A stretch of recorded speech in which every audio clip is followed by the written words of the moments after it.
to start recording.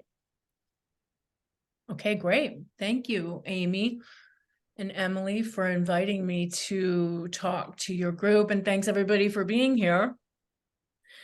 So I am an artist and an educator, and I have spent the last 30-ish years doing public work in the public sphere, both community-based, commission work, and public art. I also have a personal art practice. I also teach a lot. I have an organization called the Global Mosaic Project. And I've been doing various things with Mosaic Medium for many, many years, 3 decades. My personal practice is a little bit more divergent and a little bit more transdisciplinary, but my professional practice has focused pretty much solely on mosaics for 30 years. So I'll be sharing today some projects with you and some case studies focused on a specific subject. So I'll go into that after I share my screen, but I guess that's in a nutshell, an introduction. Should I just go ahead and launch in here? Yeah, okay. Tell us what you're going to tell us. Bueno. All right. So let me know. Can you guys see my screen here? Okay, super.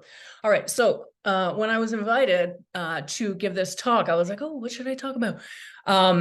Because there's just a lot of ways to think about the mosaic practice, community-based work, public art, mosaic murals. I do a lot of all of those things, but I kind of felt like I wanted to focus on the intersection of creative placemaking and community engagement, and specifically focus on public art making and community practice and how those things overlap.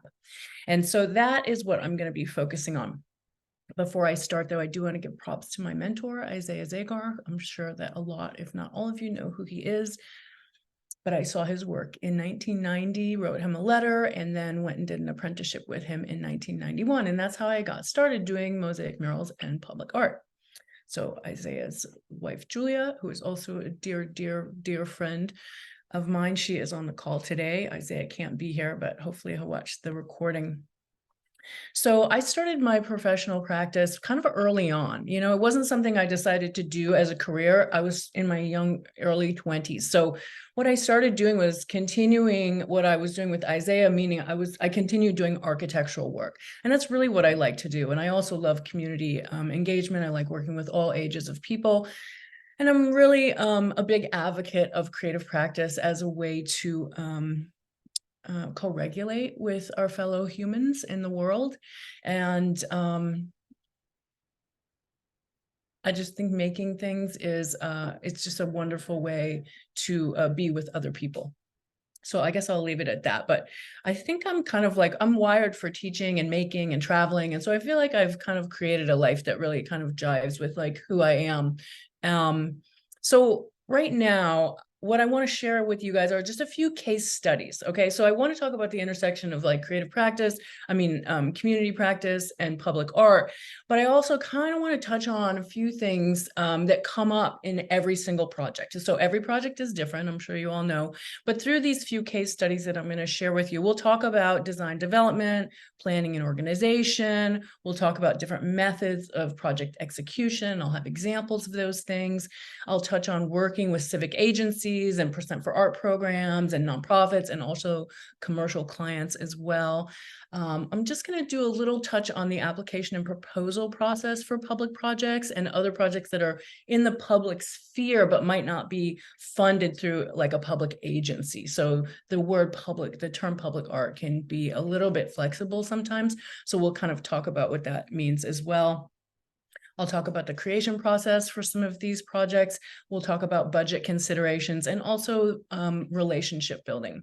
So there is a real teaching component. I'm not just going to give you a bunch of eye candy, which I love doing. I love talking about my projects and telling stories, but there will be a real educational component to this course. And I know that many of you know that I do have a Business of Mosaics masterclass. And so some of the content that I'll be talking about that's a little bit more formal I'm pulling directly from that course. So I'll mention that a few times and then I'll wrap up with that as well. So the first case study that I want to share with you is a project that I did, which was actually 4 murals in one project. And the main mural, this was actually 2 murals that mirror each other that look like this. in our mirror opposite. It's called Generations. And this was, I have a little bit of a profile for each project too. Here's an overview photo. We'll see this again. But this was on the facade of a firehouse in East Oakland. And it was a commission through the Oakland Cultural Arts Department. So the source of that was that I responded to an RFQ, because a lot of people ask me, like, how do you even get these projects? And so that's kind of one of the things I'm going to break down with the case studies. So I responded to an RFQ, which is a request for qualifications. And was chosen as a finalist. And then I developed a proposal and was awarded the commission. So what happened with this project, and this is super, super common, is that the Oakland Cultural Arts Department was working with a bunch of stakeholders, like an architect and community members and other stakeholders, like the fire department was a stakeholder in this particular project, but they wanted a community component. They wanted some type of community engagement as part of the project. And that happens a lot. And then at the same time, you'll have these agencies that they want a community component, but they want it to look really professional. Like they don't want it, you know, they don't want children to make it, or they don't want it to look like children make it. They want it to look like a professional team made it, but they also want a community component. So, you know, what I guess I want to impress upon everybody is there's so many amazing ways to involve community in the making process as well, but also in the thinking and the conceptualization of a project, and how can we draw community into creative placemaking in ways that don't necessarily have people sticking the actual tile. That's cool too, but there's other options. So the design got developed. Well, I developed the design, and then there was a selection committee that was, you know, saying yes or no. I think we also had to go through the Oakland Arts Council. And this particular project I did offsite on fiberglass mesh. Most of my professional projects I will create offsite, or using a hybrid method where I'll do part offsite and part onsite, or all offsite. And I used fiberglass mesh as a backing for many, many years. Now I use tile tape. We're not going to get too far into the how-tos of that. But anyway, so we also have the stakeholders were City of Oakland, as I mentioned, the architect, and Firehouse 18 leadership. And the contract was actually with the City of Oakland. And it seemed like a pretty high budget for this project, although there were a lot of components to this project as well. And I will talk a little bit about applying for public projects and how you can kind of look at that budget and the different things that they put out there and ascertain whether it's a good project for you or not. But basically, the building wasn't built yet. So they did send a plan, and they had that as part of the RFQ, which you would read through. And they wanted artists to just put their hat in the ring. That doesn't mean offer a proposal. It just means like offer our credentials and images of past work, etc. So you can see it where my cursor is right here. There were 2 areas that would receive murals, and they would have windows in the middle of them. There was a third mural that they were asking for that was going to go in a community room that was basically these 2 windows looked in on, and then a 4th mural that was going to be up in a private area for the fire people. So as part of the community outreach that I did, and it sometimes when you're actually pulling a proposal together, you have to work on spec. Like I'm not a big fan of that for architectural commissioned work where I actually have a client that's not a civic agency. I won't usually do that. I'll charge that or put that as part of my design contract. But in this case, in order to make a proposal, I needed to do some community outreach and start thinking about what my design was going to be all about. And so I did some community outreach, and the neighborhood is called the Melrose neighborhood, where this firehouse was located. And they were basically taking down a firehouse from the 1920s, and they were going to be building a new one. And at that time, I was working with a lot of detritus and recycled building materials. I was working with asphalt in my personal work a lot, and I was starting to propose projects, because I was doing a lot of public work at this time, that I would use materials from a former work site or job site or former building and use those in a new design. And so I did that I proposed that for this piece, where I would use actual parts of the brick and the concrete and the asphalt and the terrazzo from the building that they were actually demolishing. And I literally went there with like 5-gallon buckets to collect things. So what I was mainly interested in, and this is what the stakeholders and the RFQ communicated that they wanted the mural to be about the community, right? Because the Firehouse was a focal point for the community. And so I started doing interviews in the neighborhood, and I was getting passed from person to person to person because I didn't live in that neighborhood. And so I had to start with a little bit of a seed and then ask people like, who else should I talk to? Who else should I talk to? And my interviews were basically like, what was important to people about the neighborhood? What did they like about the neighborhood? You know, I just wanted to hear their stories that would start inspiring me to create a design. And what was a through line in everyone's interview and process and stories were the generations upon generations upon generations that were staying in the neighborhood. And they really were in legacy was really, really important to them. So I started thinking about the rings of a tree. And that was one of the things that inspired the design, this sort of like idea of connectivity through generations and connectivity through the community. And so I did use the tree rings as an inspiration, but one of the people that I interviewed, Tyrone Stevenson, he invented or spearheaded this whole movement called scraper bikes. And these were bikes that they were using, kids, and not just kids, they were weaving like candy wrappers and like bags, you know, like fast food containers and things that were shiny and colorful and fabulous in their bikes. And they had this whole scraper bike movement. And so I had a great interview with him, and he was really one of the only people that I asked people like, what are your favorite things about the neighborhood? What would you describe the neighborhood as? And, you know, really the colorful street culture was something that was really, that came up for him and his friends and his community as well. And so I kind of like those two overlapping things. And you can see with the scraper bikes and then also this sort of cross section of a tree that there are some commonalities in design. And so that's kind of what I sprung off with. Here are, I used to do, and still I kind of do a lot of my designs in an analog fashion. And so I started playing with this idea of the abstracted kind of tree of life. One of the things about the neighborhood was that it's a lot of hardscape, meaning not a lot of green, not a lot of trees. And I wanted to bring something that was a little bit abstract. It had a nod to the industrial history of the neighborhood, but also kind of had some sort of like greening effect. And so after I got community and stakeholder feedback, I presented those designs and they were accepted, and the architect really liked them, and the stakeholders were happy with them. So then I scaled the design up, and I'll have a couple of pictures of me working in my studio on this. Oh, this one's funny. This is my lovely assistant, Jack, who anytime I had something out on my floor, she was all over it. But sometimes when I scale up a drawing, I'll use a projector, I'll use some like other type of a method, but I just hand enlarged this. And I had a studio that was large enough at the time that I could do that. So that's when I started processing materials. You can kind of see how I was using the materials with also high fire exterior gray tile. I was also using mirror. There was something that the stakeholders were a little bit worried about using regular mirror because they thought it would be like a traffic hazard or something. So I ended up using smoky mirror, which was kind of a cool tie-in with the whole Firehouse thing. So I got to sort of processing my materials. You can sort of see how they look here. And I also wanted to use materials that used fire. I kind of like that conceptual tie-in. I was using a lot of fused glass, and I also got some components forged as well. I was working with an arts and industries place as well in Oakland. So here's some of the in progress pictures, and you can see I'm using fiberglass mesh as the temporary base here, and some of the fused glass elements. These are forged leaves also that I included in the background as well. And you can see it kind of coming together here. I have a few installation pictures.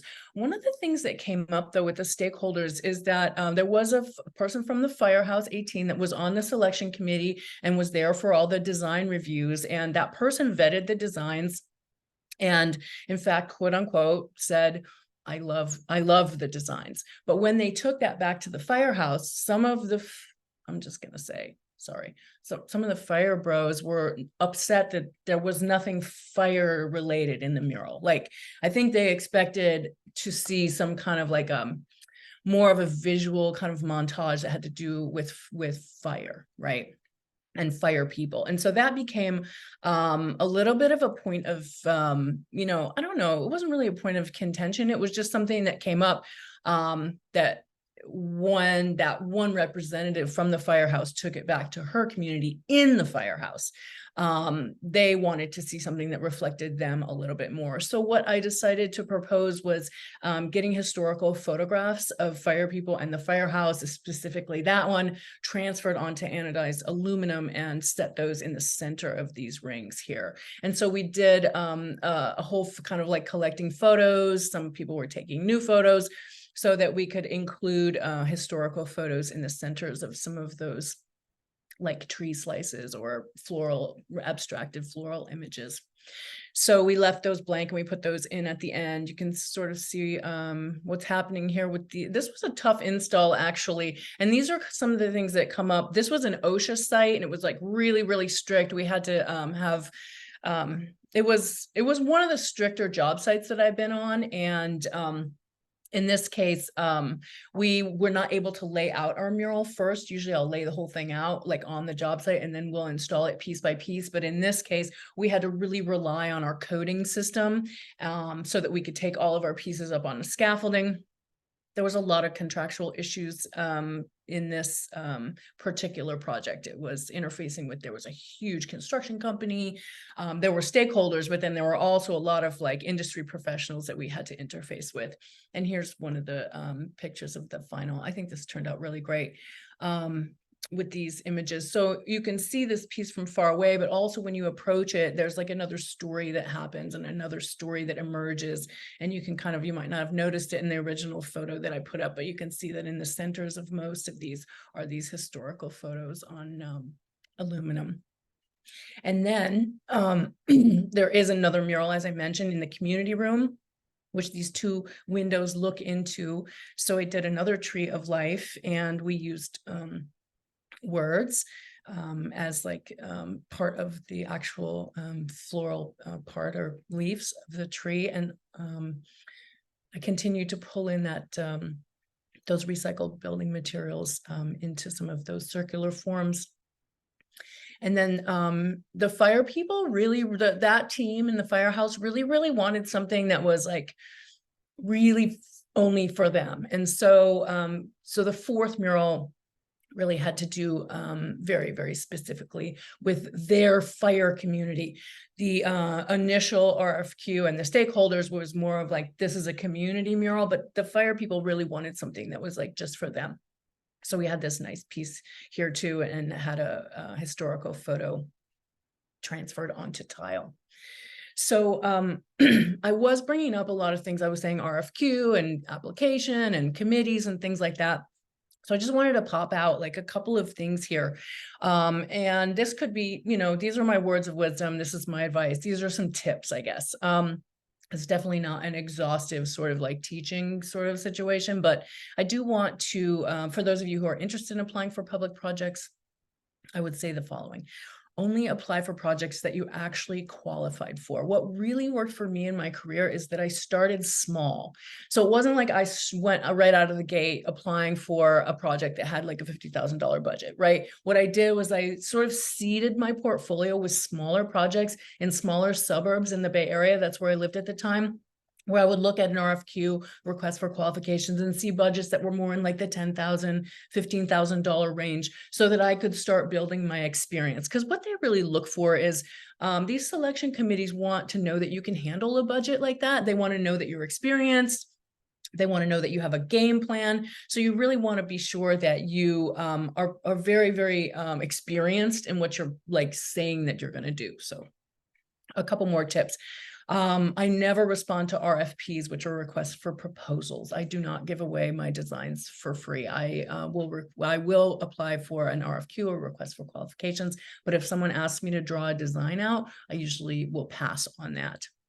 So usually the elements of an RFQ are that you just put in a statement of interest, a resume, and some images, right? It's also really, really good when you're looking at any kind of request for qualifications that you look at the budget and make sure what you're proposing is going to work.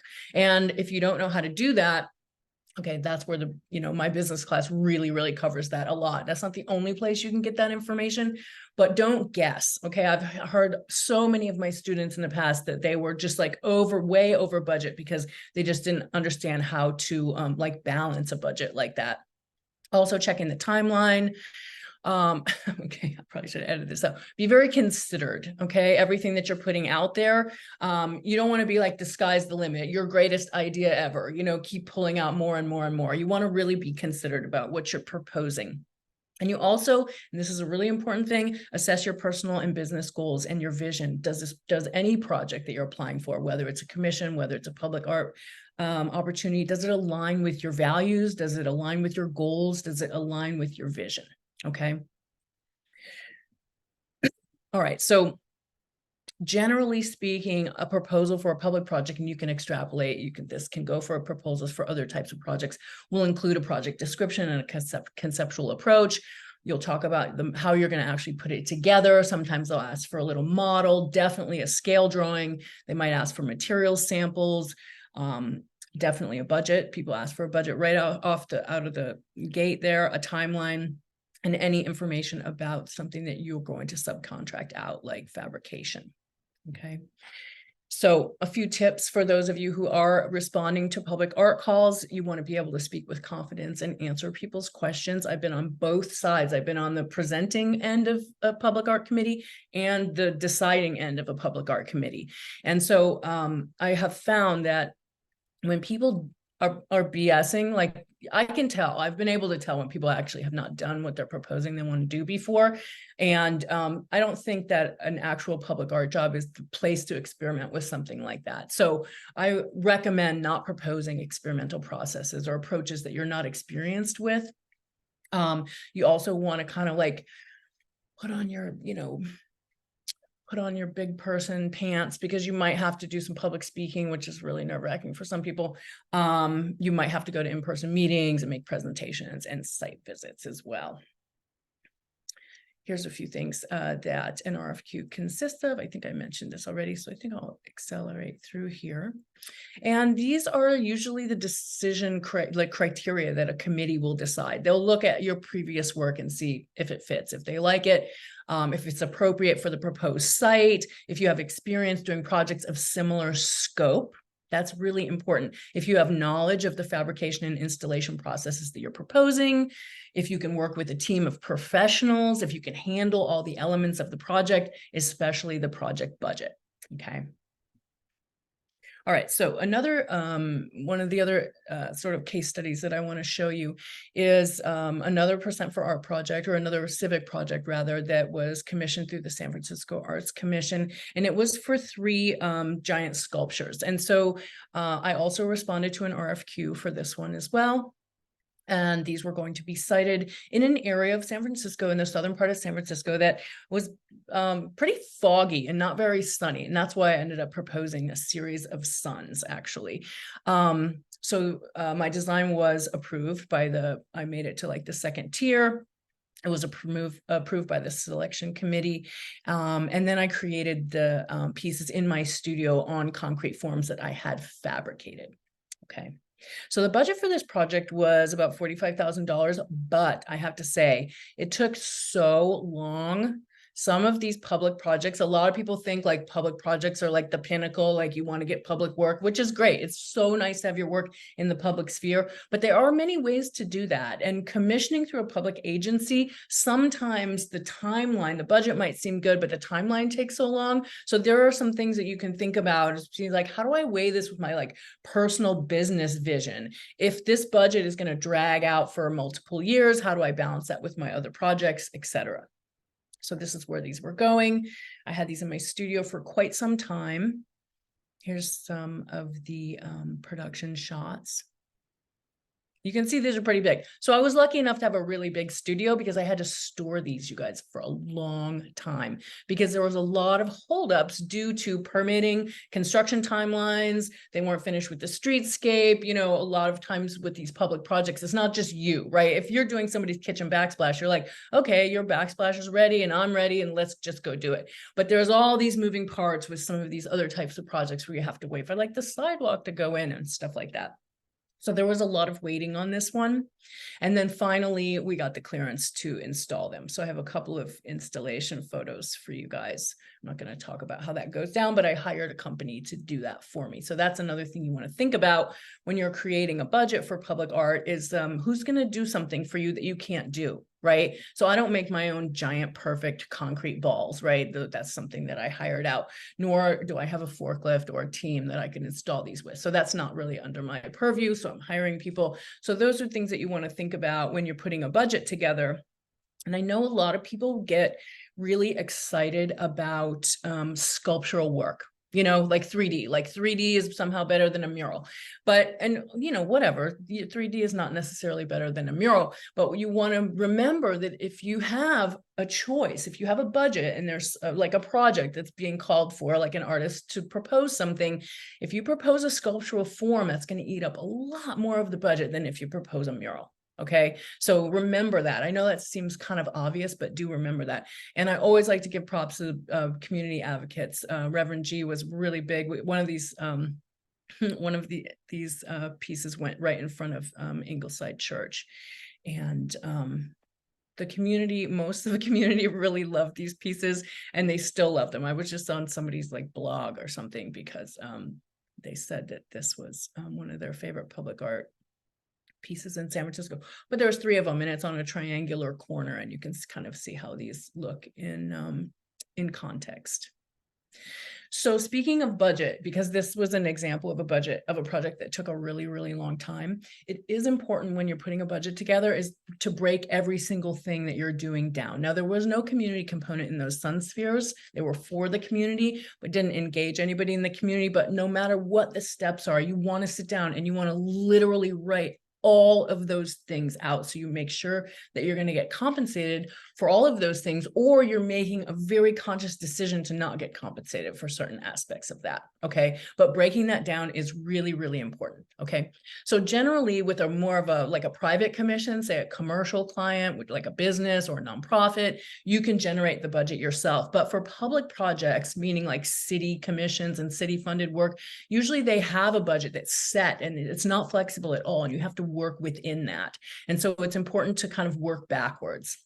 Feel free to take a screenshot of this, but this is one of the worksheets. I have lots of worksheets in my business course. And these arrows point to things that people forget about when they're putting a budget together. Really common to forget about, like shipping of your materials, a line item for admin for yourself, insurance, fees, permits, all of those kinds of things. So take a look at this a little bit later and make sure that when you're really putting a budget together, all these things won't apply for every project, but it's easy to forget things, especially if you don't have a whole lot of experience working in the public sphere or with commissioned work. And even if you do, I forget stuff all the time.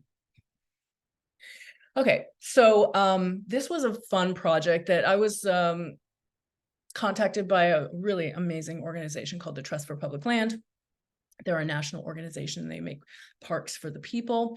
And they had this like dolphin sculpture. I guess in the 50s, there was some like concrete manufacturer who made a bunch of dolphin sculptures and put them in parks, because they were in multiple parks in the Bay Area. But they had this like naked dolphin, and they wanted to bring me on to do a community project, but they did want me to work with neighborhood kids, right? That was an important part of this piece. So it was a public project. They had to actually interface with the Oakland Cultural Arts Department, but I was contracted with a private entity, Trust for Public Land. And so what happened was they wanted neighborhood kids to work on the piece, right? Here's some of the specs for that. I guess in order to save time, I'm not going to go through all of those things, but it was very low budget. That's one thing I'll call out. So a lot of times I don't want people to think, well, I can't really relate to what she's saying because she's talking about like $50,000 budget, and that's not something I'm going to go after. Maybe it is, maybe it's not, but this was a super low budget project, and it was just like a couple of days. And I'm an advocate of just understanding the non-monetary value of a project. I get it. A lot of us want to do pro bono work. We want to give people discounts. We feel like there is value in sort of like lowering our rate. All right. And so it's not a bad thing, you know, if you're not like getting paid like tons of money for every single job. You just want to make sure that you balance things out. Okay. So the Trust for Public Land put a sign up on this fence that was around the park that was like, hey kids, come on and join this artist and you can participate in this project. So what happened was nothing. There was no interest at all, right? And it was because, and this is just, I'm saying this because it's a tip for you. They didn't know who I was, right? They were like, what is this? I don't even know what Mosaic project, what's going on here? So it wasn't until we had a community liaison, okay, Marilyn Reynolds, who was like, okay, I will help rally these kids. I think she might've been on the selection committee. I'm not quite sure how TPL interfaced with her, but it was once she put the call out, that's when we had the what do I say, the project was seeded, you know, with bodies and hands and hearts and people who wanted to participate. So I led a little bit of a rap session. It was totally volunteer and also drop in during certain times of the day, right? And so what I did, because children were going to be working on the piece and they were going to be working on a three-dimensional form. A three-dimensional form has to be safe, because what it turns into is a climbing structure, right? People are going to climb on it, and you can't have like jutty outy pieces everywhere. That seems pretty obvious. But when you're engaging community, whether they're kids or not, a lot of times on a sculptural form, you'll have pieces sticking off. So it's important to create a design that's simple enough or accessible enough so that people can succeed with what you want them to do. So our piece was a combination of tile and glass. And I'll show you how my thinking around that. But once the kids got there, they loved it. They came back. They were really invested in it. And I kind of treated this thing like this piece like a big coloring book. All right. So I did the underdrawing with chalk and then gave kids colors to fill in. They were breaking tile. They were doing all kinds of things, but on the most curved places, as you can see here, we used large marbles. And I love those things because they really give like a little bit of visual texture, but they also can hug a curve in a way that those of you who've done three-dimensional pieces know you have to use really, really small pieces if you're going around a curve. So these are sort of one of the techniques that I use to make a piece safe, but also it ends up looking, I think it looks great because it gives a little bit of like difference in visual texture there. So those were design decisions, but they were also decisions in order to keep the project flowing, moving, and keep things safe, okay? Okay, little plug here.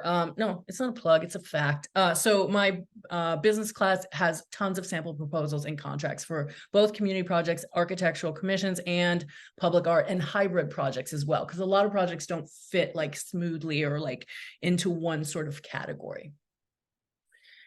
So I loved this project so much. I was calling it Woven Stories, and it was a series of 9 benches. I was approached by the Oakland Cultural Arts Department, and they invited me to apply.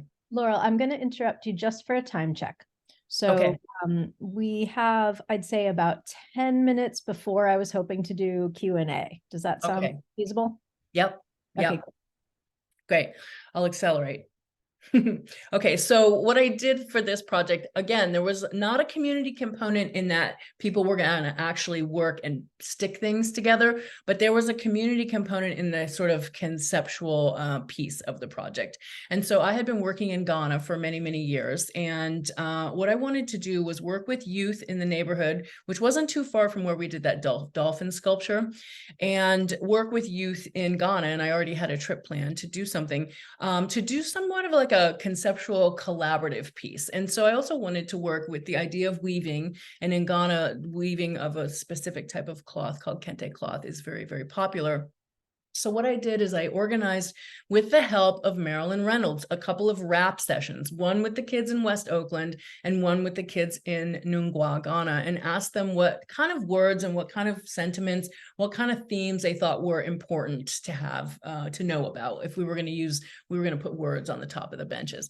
So each group came up with this huge long list of words. And then I took the crossover words, which both group from like across the ocean, both felt were important to have in a public park. And so the words were, I think we have it: courage, honesty, love, creativity, respect, peace, freedom, truth, and unity. So this was a project that was also created by my team in my studio. And then we installed each piece on site in sections, kind of like little mini murals here.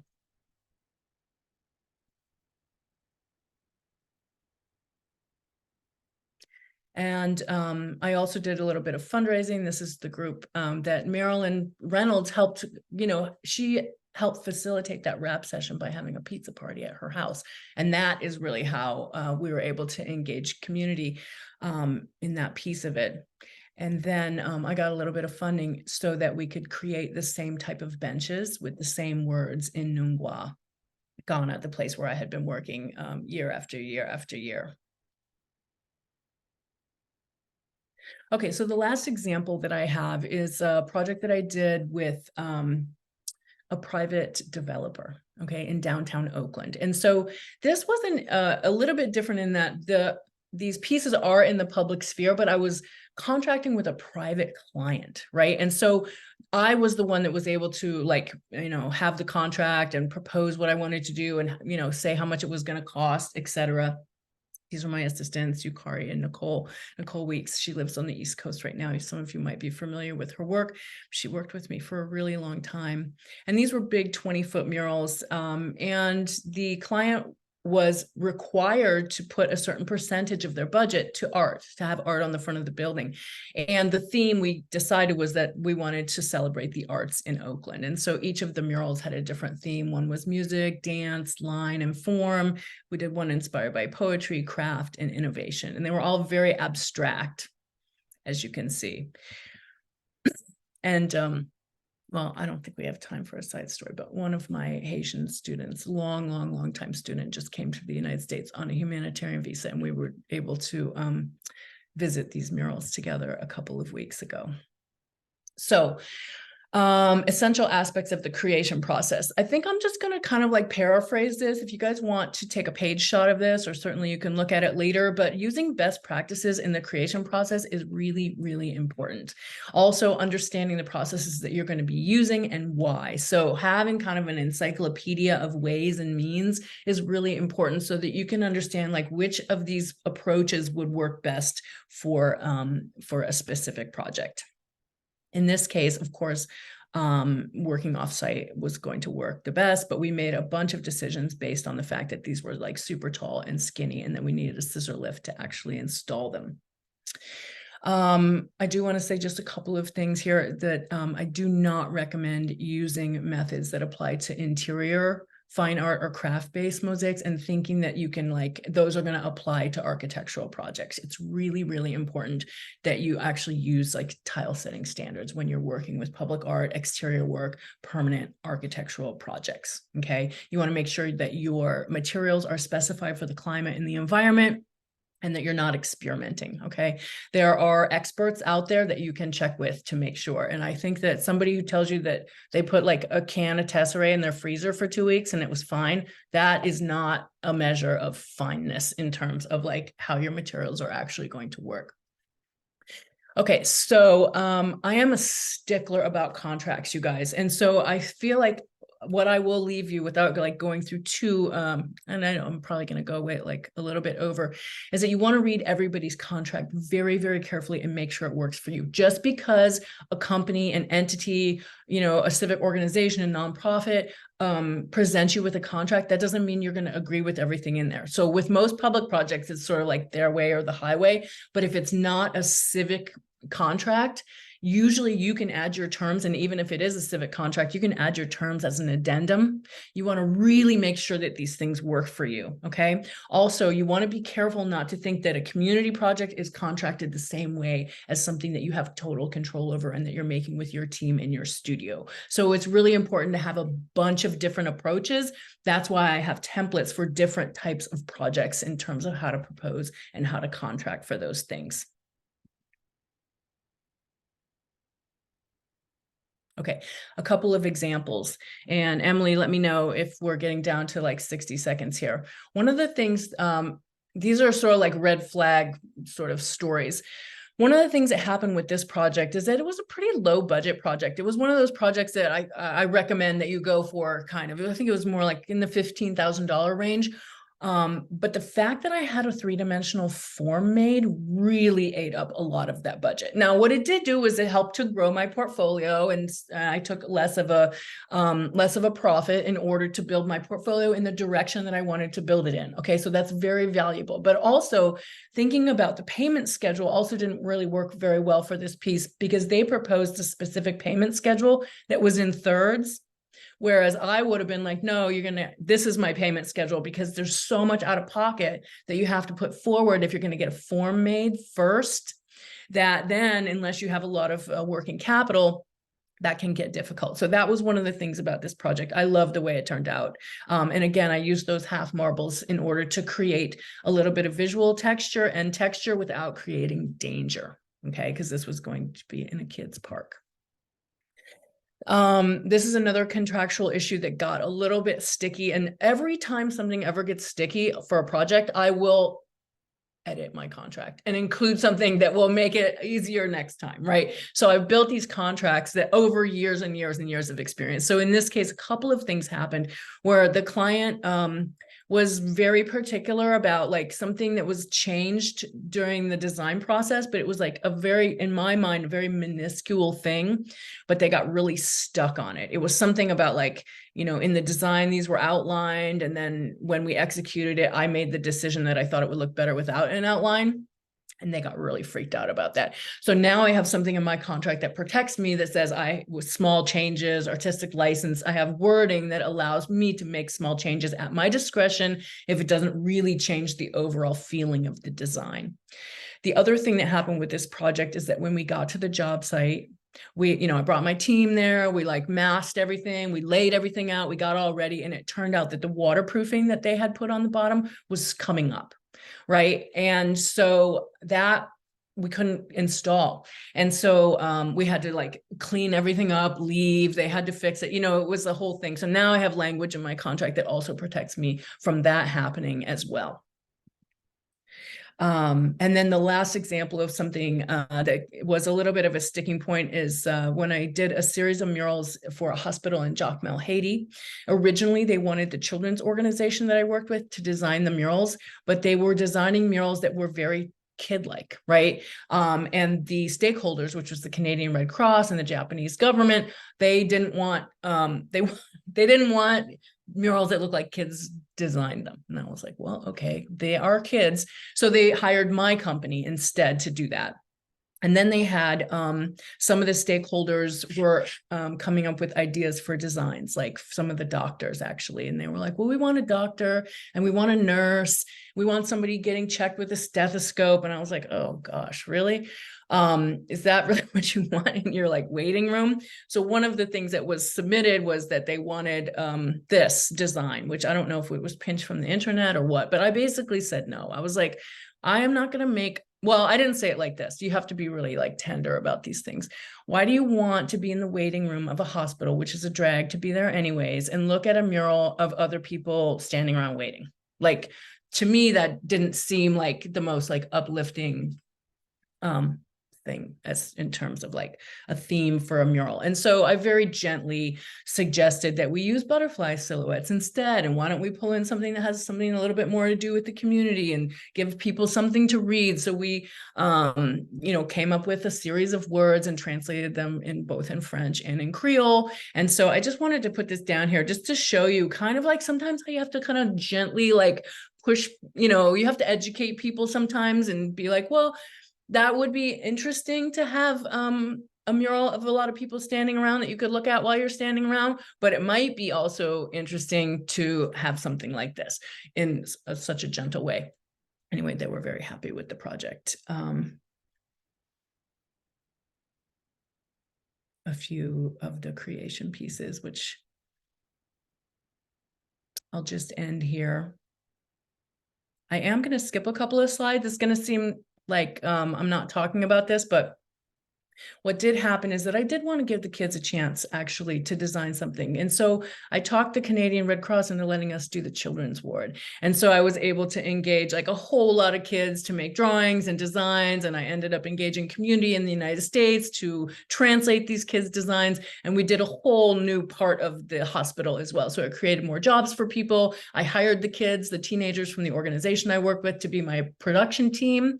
And there was a whole lot of wins in this particular project.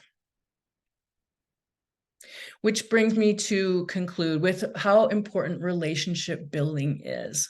Okay, feel free to take a screenshot here if you want, but relationship building is everything. It's really an important part of what I do. And these are some sort of like tips for relationship building. But the last one is, it's okay to be happy and share joy. You know, even if you're on a professional job site, a lot of times you're the biggest weirdo around anyways. I'm used to that. And I just like go ahead and be like, I'm just gonna like be joyful. And I usually am totally in love with the projects after they're finished. I'm totally in love with the participants. I'm usually in love with the community. And I feel like sharing in that joy is a really, really important and fun part of doing community-based and public work as well. So also there's so much business stuff. There's so many details. There's so much nuts and bolts that go into these types of professional projects. But the other thing is that you always want to make sure that you're balancing this concrete stuff with inspiration, fun, joy, and fulfillment, right? And these are a lot of these things that I also talk about in the business course as well, because we can't have a successful business or a professional practice if we're not happy about what we're doing. It's not sustainable. And so that's a really important piece of it for me. And with that, I will conclude. How's my timing, Emily? You are phenomenal. I can't believe you told us all of that in 50 minutes.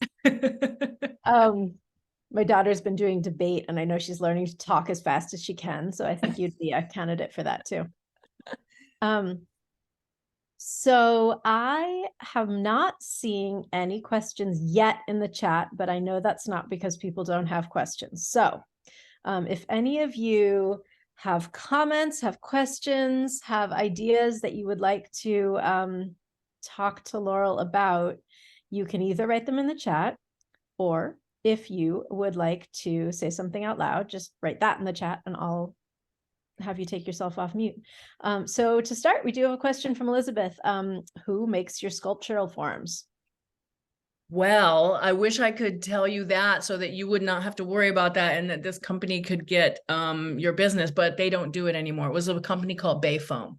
And so I know that was always a big question about who does that, you know, but there are fabricators out there. Those forms that you saw were all made of industrial foam that was covered with fiberglass mesh and concrete, the same technique that Sherry Warner Hunter uses and teaches in her books. Although I have to say, like, if you're signing up for a public project and you're going to make the form too, a lot of times it's just, it's just too unwieldy. But anyway, that wasn't the question. It was a company called Bay Foam, but they don't do it anymore. Just as one follow-up, so when you say that there are fabricators who will make forms like that, how much do you specify for them? Do you say to someone, I'm looking for this process, can you do it for me? Or do you just go to fabricators and say, what's your process and how will it hold up in the frost? I mean, both. First of all, I want to vet that fabricator and make sure that they really know what they're doing. A lot of times you need an engineering stamp on these public projects. Things that are a little bit more casual, you might not need an engineering stamp, but you do want to make sure that it holds together. So like asking like your neighbor, you know what I mean, who's like a handy person, is usually not going to fly for a public project, right?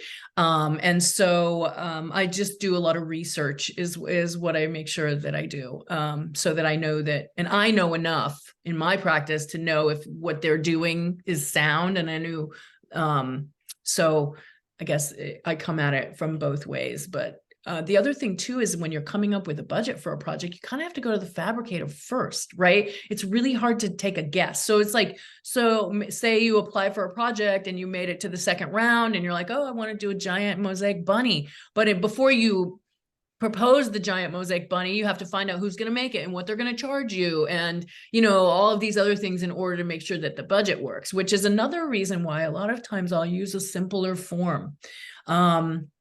So that you know, that's what I'm attracted to doing anyways. But for these project budgets, they just get eaten up so fast. And so I would just say, do your research first, do your due diligence before you go proposing some like crazy mosaic castle with 10 birds on top that you're going to mosaic separately, you know, like it's like, bring it down a few notches.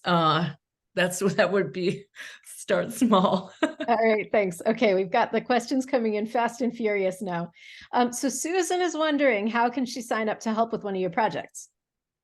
Right. Well, right now I don't have any projects for people to sign up to help for, but if I do have a community project that I'm going to put a call out for, you can always email me and I'll put you on my, you know, on my call list. But right now I'm doing a lot fewer projects. And so, usually if it has a community component, like for the next one I'm doing, I'm training community who lives in that country where I'm going, you know, instead of inviting other people to come. But, I will be doing a big community project in New Orleans in the next year. And so if you want to get in on that, I think the best thing would just be to email me and then I'll put you in my little file.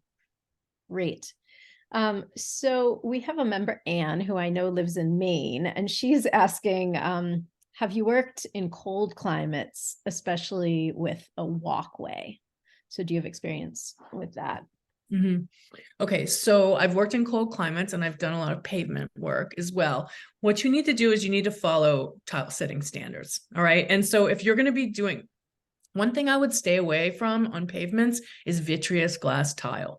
That I have seen fail so many times. So I would say you want to make sure you're using the right kind of materials, high fire tile, and that you are using setting materials that are specified for that climate. And if you have questions about that, I would say, you know, I have like a sort of like a board of Yodas, I call them, but call the tech line of a reputable tile setting material company like Laticrete or Mapei or something if you have a question about that. But you can do those things in these northern climates, but you really have to use the right thin set. You have to use the right grout. You have to use the right materials. So it's just a matter of best practices. Perfect. Thank you. Okay, so Ippy's wondering, what was the big star form made of? Same. It was like industrial styrofoam covered with concrete and fortified concrete and fiberglass mesh glass cloth. So Elizabeth said she's used fake rocks that are fiberglass and asks, is that good? I mean, that's a relative question. So good for what, I guess I would say. Like you can put mosaic on fiberglass, but you want to be careful about using tile setting materials on fiberglass. They have most thin sets have a very low adhesion rate on fiberglass. So you want to investigate the right type of adhesive to use. So it's a matter of marrying materials, adhesive, climate, substrate. Okay. And that would be like an entire other more than an hour. You know, I have a whole new course coming up, which you can look for. It's called Architectural Applications for Mosaic, which I go and do a deep dive into this kind of stuff. So it's not that, I don't know if I could tell you if it's good or not. It would depend on where you're going to use them and what you're going to stick to them and with what and et cetera. Elizabeth, do you want to elaborate on that question at all? She covered the fiberglass with Laticrete sealant base for concrete. You can also come off mute and talk if you'd like to. No? Okay. Well, here's what I would say. I would be careful about extrapolating. You know, if a material, if the tech people at Laticrete said you could use it on fiberglass, then that's one thing. But if it's for concrete and you're using it on fiberglass, then that to me would be a red flag. I would be more inclined to use a silicone-based adhesive on something like a fiberglass form rather than try and make it into a tile setting substrate. Yeah. So Cheryl has a different sort of question. She's asking approximately what percentage of the price of a commission ends up being profit for you? It depends. There's no like, it's just everything is different, but I am figuring that out at the very beginning, right? And so this is another thing that I'm teaching people in my Business of Mosaics masterclass is like how to figure out your overhead, all of your costs, each project cost, and compare it and see like, is that profit good enough for you? So for me, I'll just do the math and go through it and be like, well, okay, is this, what's my profit going to be and how long is it going to take me? And what other things do I have going on? So it's never really, it's not a formula that I can use for every single project, that's the reason why you have to learn how to fish on these things. You really need to learn what goes into pricing so that you can do your best to price for your particular situation, because my overhead might not be like, your overhead. I might want to be funding my, my second studio in Dubai with everything that I make, so then there's like, that's going to really aid into my profits. So it just is different for every single project. So we're 2 minutes to 8, and there are no more questions currently in the chat. Does anyone have a last burning question or anything you'd like to say out loud?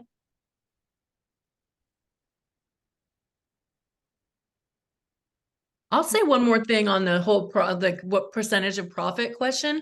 It's like, I want to make a profit on almost everything that I do if I can, right? Or I'm balancing it with something like, I really want to do this, but I know I'm not going to make much of a profit. What else am I doing in this half a year or month or whatever that is going to offset that? Or, this is sort of a give and take. Like I'm me, right? Like not everybody, you don't know me personally, a lot of you, but like I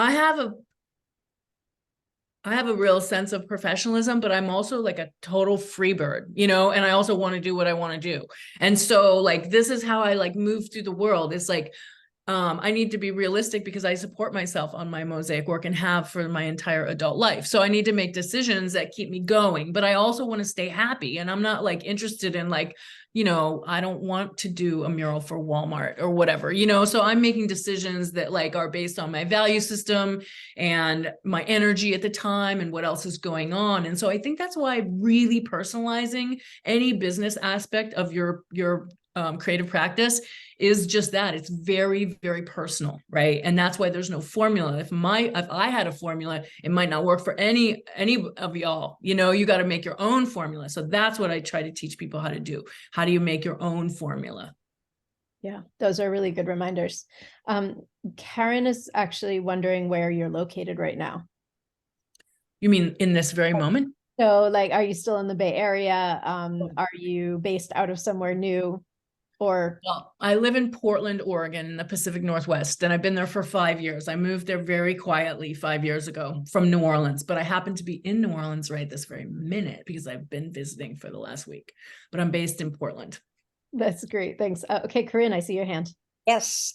Well, I am an alum of the Business of Mosaics Masterclass, and I just want to say how incredible it is, how unbelievably comprehensive, I mean, head spinning, the support was fantastic. And there was this really great balance of, like Laurel was just saying, what are your values? What are your values? And, and actually do that work first so that you can be, pursuing work and doing projects that feed you. So it was awesome. And yeah, really, really great, really fantastic. It's obvious that she's an amazing teacher, I think, from this talk. So you won't be sorry. Thank you. So you're getting a lot of kudos in the chat, Laurel. And as we close, I would just like to say thank you so very much for taking the time to share your expertise with us. It's really special to have you talking to our New England crew. And I admire you and your approach and your work so much. It's really great to have you. And I hope that everyone else who doesn't know Laurel's work intimately goes and explores it, because it's really wonderful. So thank you so much.